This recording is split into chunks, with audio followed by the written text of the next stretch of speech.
안녕하세요. 제겐 요즘 머리가 깨질 듯이 큰 고민이 생겨서 이렇게나마 글을 적게 되었습니다. 다른 문제가 아니라 제 처제와 같이 살게 되면서부터 처제의 돌발적인 행동에 어찌할 바를 모르겠네요. 아무튼 각설하고 이야기를 시작하겠습니다. 일단 제 아내와 처제는 다른 자매보다도 각별한 사이입니다. 하루 이틀에 한 번씩은 꼭 연락을 주고받고 카톡이나 문자도 자주 주고받았습니다. 그런데 처제가 6개월 전부터 우리 집에 들어와 살게 되면서부터 이 고민이 시작되었죠. 아내는 공학 박사의 연구원이며 처제는 연극 영화과 나와서 백수인데 간간히 오디션은 보러 다니고 있습니다. 단편 영화에 출연한다고 들었던 것 같은데 아직 작품에 나온 건 직접 보지는 못한 상황이죠. 처갓집 장인어른 장모님은 지방에서 살고 계시고 원래는 동네에서 알아주는 부자였지만 장인 어른이 하시던 사업이 좋지 않아져서 지금은 사정이 많이 어려워지셨죠. 결혼할 때만 해도 엄청 호화로운 결혼식에 지원도 많이 해주셨지만 상황이 많이 어려워지셔서 지금은 저도 몇 달간 도움을 드렸을 정도로요. 아무튼 처갓집의 경제적인 난항으로 인해서 독립해서 살고 있던 처제가 월세를 부담할 형편도 되지 않았던 건 물론이고 살고 있던 오피스텔 보증금까지 빼게 되었죠. 어느 날 평상시처럼 퇴근하고 집에 들어가서 저녁을 먹고 있는데 아내가 저에게 이야기하더군요. 당장 처제가 내고 있는 월세도 부담이 되고 있고 지방에서는 오디션을 보러 다니거나 일을 하기 힘드니까 서울에 있어야 하는데 우리가 조금 불편하더라도 한 1년만 데리고 있으면 안 되냐고 조심스레 묻더라고요. 저는 아내가 얼마나 어렵게 그 이야기를 꺼내는지 잘 알았기에 흔쾌히 알겠다고 하면서 그러자고 했습니다. 솔직히 그렇게 승낙을 하면서도 처음에는 굳이 안 좋을 것도 없었거니와 처음에는 좋았습니다. 젊은 처제가 집에 있으니 활기도 생기는 것 같았고 처제 덕분에 알지 못하던 영화도 많이 보게 되었죠. 특히 영화처럼 잘 만들어진 미국 드라마의 세계에 눈을 뜨게 되었습니다. 그런데 3개월쯤 지나자 처제의 옷차림이 변하기 시작했습니다. 인터넷에서만 볼 수 있을 것 같던 짧은 바지를 입고 딱 달라붙는 옷을 입으니 눈을 어디에 둬야 할지 모르겠더군요. 솔직히 처제가 경제력은 부족한 상황이라 할지라도 괜히 배우 지망생을 하는 게 아닐 정도로 일반인과는 차이가 날 정도로 얼굴도 예쁘고 몸매가 다릅니다. 그냥 누가 보더라도 다리도 모델처럼 길고 얼굴도 예뻐서 길 가다가도 다시 돌아볼 정도입니다. 한 번은 아내도 처제에게 옷이 그게 뭐냐고 하자 배우는 몸매 관리를 잘 해야 하는데 펑퍼짐한 옷을 입으면 관리가 안 된다고 대답을 하더군요. 그날 이후로는 아내가 처제에게 말을 했는데 굳이 또 제가 처제에게 지적하라고 할 수도 없는 노릇이더라고요. 그렇다고 처제가 문란하거나 그렇지는 않고 이야기를 나눠보면 보수적이고 생각도 제대로 된 여성이었죠. 아무튼 처제의 복장 문제로만 이런 고민 글을 쓰고 있는 게 아니라 진짜 제가 힘들게 된 문제는 여기서부터 시작이 됩니다. 어느 날 평소와 다를 바 없이 저는 아내와 함께 처제랑 셋이서 술을 마시고 있었습니다. 그런데 갑자기 처제는 형부 같은 남자가 있었으면 지금 당장 결혼했을 텐데 라는 말을 자주 하기 시작했어요. 그리고 이따금씩 저를 보고 있는 듯한 눈길이 느껴지더라고요.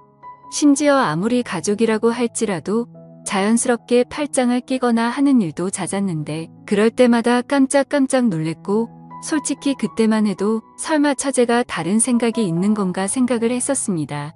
하지만 그런 잘못된 생각은 잠시였고 그냥 처제가 나를 편하게 생각해서 그런가 보다 생각을 하면서 지냈죠. 그런데 어느 날 아내가 국제 컨퍼런스를 간다고 집을 일주일 동안 비우게 되었습니다. 아내가 없이 처제와 둘이서 지내게 되었는데 공기가 무겁다고 느껴질 만큼 무척 어색하더군요. 그래서 일부러 이를 핑계 삼아서 자정이 넘어서 새벽이 다 되어서 집에 들어갔습니다. 그렇게 늦게 들어가기를 3일째 되는 날 밤이었는데 피곤해서 바로 잠이 들었다가 인기척이 느껴져서 봤더니 처제가 방문을 빼꼼히 열어보더라고요. 방에 무슨 볼일이 있는 건가 싶었는데 처제는 조용히 다시 문을 닫고 나가더군요. 그 다음 날도 늦게 들어가려고 하는데 처제에게서 카톡이 왔죠. 형부 요즘 매일같이 야근하느라 힘드실 텐데 가능하면 일찍 들어오라며 맛있는 거 잔뜩 준비했다고 하더라고요. 그때 뜨끔하더라고요. 아내가 자리를 비워서 어색하다는 걸 너무 티를 냈나 싶었죠. 그래서 오늘은 일이 일찍 끝날 것 같다고 답장을 했고 평소보다는 일찍 집으로 들어갔습니다. 처제는 언제부터 준비한 건지 상이 휘어질 정도로 진수성찬을 차려놨고 처제와 함께 식사를 하기 시작했죠. 그러다 처제는 형부 얼굴 까먹겠다면서 장난을 쳤고 오랜만에 같이 술이나 한잔 하자고 하더라고요. 한 잔씩 마시다 보니 금세 술에 취해갔고 처제는 갑자기 고민 상담을 털어놓더군요. 생각처럼 일이 잘 안 풀린다는 말부터 시작해서 짝사랑하는 남자가 생겼는데 이뤄질 수가 없어서 고민이라고 말이죠. 그래서 저는 처제 정도의 외모면 어떤 남자를 꼬실 수 없을까 싶어서 이해가 안 되어서 물었습니다.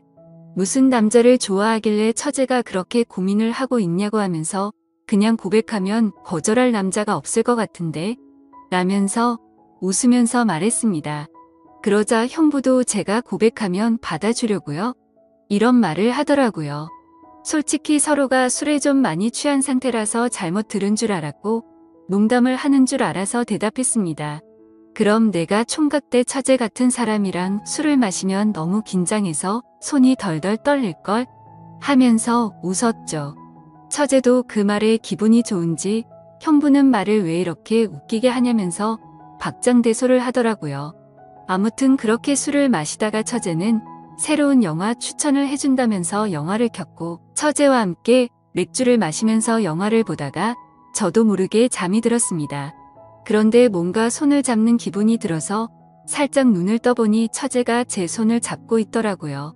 아무리 술에 취했다고 하더라도 갑자기 손을 잡는다는 게 무슨 의미인지 온갖 생각이 다 들었습니다. 눈을 뜨면서 꾸짖고는 왜 손을 잡냐고 이러지 말라고 해야 하는 건지 아니면 잠자코 있어야 하는 건지 말이죠.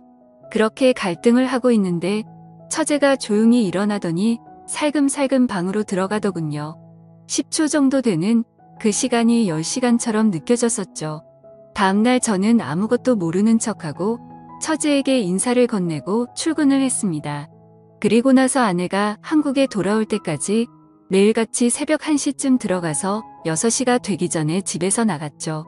처제가 무슨 생각을 하는지 정확히는 모르지만 저도 눈치가 있는 사람이니 대충 어떤 마음인지 알 것 같았습니다.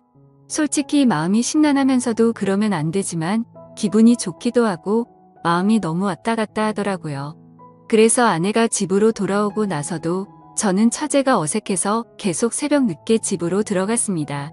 처음으로 보이는 행동의 아내는 제게 요즘 왜 이렇게 늦냐고 물어봤지만 저는 일이 바빠서 그랬다고 변명하고 그게 반복되다 보니 아내와 저는 제법 다투기도 했죠.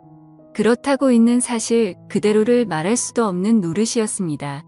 처제가 나를 좋아한다고 이야기하면 각별한 자매 사이가 깨져버릴 것 같고 그런 일이 일어난다면 말이 안 되잖아요. 만약 처제가 발뺌이라도 하면 저만 이상한 사람이 될 것 같기도 했습니다. 제 짐작이 그랬을 뿐 그렇다고 특별한 일이 있었던 것도 아니었고 처제가 제게 고백을 한 것도 아니었으니깐요. 그렇다고 대뜸 처제에게 가서 처제 나 좋아하지? 라고 물어볼 수도 없는 노릇이었고 뭐 저러다가 처제에게 남자가 생기면 잠잠해지겠지라고 생각했습니다. 익명으로 솔직하게 말씀드리자면 저도 사람이다 보니 여배우처럼 예쁜 처제가 저를 좋아한다고 하면 어떤 결정을 해야 할지 고민도 많이 되더라고요. 그냥 정신 나간 사람처럼 일을 저질러 버릴까 하는 생각도 해봤습니다. 그런데 다른 사람도 아니고 아내의 동생과 만날 수는 없는 거였고 사람이 아니고 개가 될 수는 없었습니다. 처제가 오기 전까지는 아내와 사이도 좋았는데 지금은 살짝만 건드려도 싸움이 나는 냉정 같은 상태입니다. 그러던 중 처제는 외출을 해서 들어오지 않았던 날 아내와 같이 둘이서 식사를 하다가 물어봤습니다. 이제 어느 정도 됐으니 처제를 내보내는 게 어때? 우리가 월세를 대주자라고 물어봤지만 씨알도 먹히지 않았습니다. 동생은 자기가 데리고 있으면서 케어해주겠다고 하더군요. 그리고 우리가 월세 대주면 적금이나 할부금은 어떡하냐고 말을 하더라고요. 또 괜히 갑자기 처제에게 그런 말로 압박을 주면 애가 어떻게 생각하겠냐며 일에 전념을 못할 거라고 했죠. 솔직한 이유가 목 끝까지 차올라서 말을 하고 싶었지만 처제가 저에게 대놓고 뭐라고 한 건 없으니까 뭐라고 말도 못하겠어서 알겠다고 대답을 했습니다. 차라리 그날 밤 처제를 꾸짖을 걸 그랬네요. 그날 이후로 처제에게 계속 냉랭하게 대하니까 대충 알아서 하라는 암시는 준 셈이었다고 생각했는데 처제도 대충 아는 듯한 눈치였는데도 불구하고 저만 보면 눈웃음을 짓더라고요. 그런데 그런 사정을 모르는 아내는 요즘 들어서 처제에게 왜 이리 쌀쌀 맞게 대하냐고 면박을 주더라고요. 아내가 저를 안 보고 있을 때면 처제는 저를 보면서 눈웃음을 치고 계속 저를 쳐다봐요. 아내는 아무것도 모르고 제가 단순히 처제가 얹혀 사는 걸 싫어하는 줄로만 알고 있습니다. 그러다 보니 아내는 제 모습에 실망을 했고 부부 사이도 온기가 없어졌죠. 그냥 지내다 보면 시간이 약인 문제일 수도 있고 털어놓으면 돌이킬 수 없는 일이 될 수도 있고 고민이네요. 그리고 만약 이렇게 시간만 보내다가 와이프가 알게 되기라도 하면 왜 미리 말을 안 했냐고 추궁할 테고 진퇴양난의 상황입니다. 그리고 며칠 뒤 아내가 또다시 일주일 동안 해외 출장을 간다고 하네요. 처제를 어떻게 하면 좋을지 너무나도 걱정이네요. 지금까지 제 글을 읽어주셔서 감사드립니다.